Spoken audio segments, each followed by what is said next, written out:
So right now there are a lot of problems facing society, and on an individual level we're operating with what the Surgeon General has called an epidemic of loneliness. I founded a company that's an XR studio and consultancy called MindWise back in 2015, and I also teach in the wellness department at Stanford. I grew up as somebody that believed a lot in mind wandering. I think a lot of times in mindfulness practices people talk about focusing your attention, and I was always a creative who was writing poetry and doing things like looking at the clouds and making up animals out of them, or really going into rich storytelling.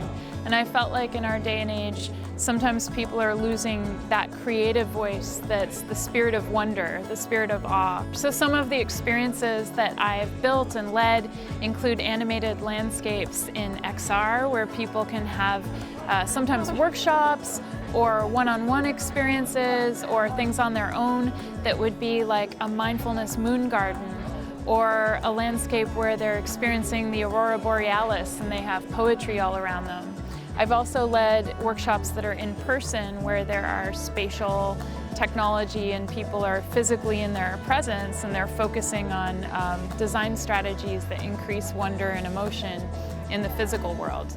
I believe in the gravity of the situation and the levity of play. So I try to introduce people to what I call mindful play. How do we play without feeling addicted? How do we use some of the game design elements to really feel as if we're exploring a new identity or some new facet of ourselves that we haven't yet really found a way to express? And people end up finding that relationships with others are sometimes animated in these co-present landscapes.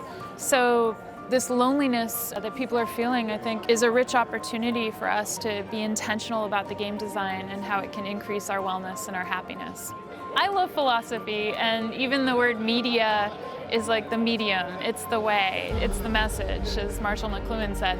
So I think a lot about when media is medicinal, can we tap into our physical body? Because I lead meditations, because I lead embodied workshops, even if they're in the metaverse, I think that some of the algorithms are perhaps addictive in that way. So I would love that medicinal media is really mindful of having reflection practices where the person that's participating feels honored and that they can have a conversation with a human about how they're experiencing the media. I think medicinal media has a great opportunity to take people to somewhere where they can transcend some of the limits that might be present in their life.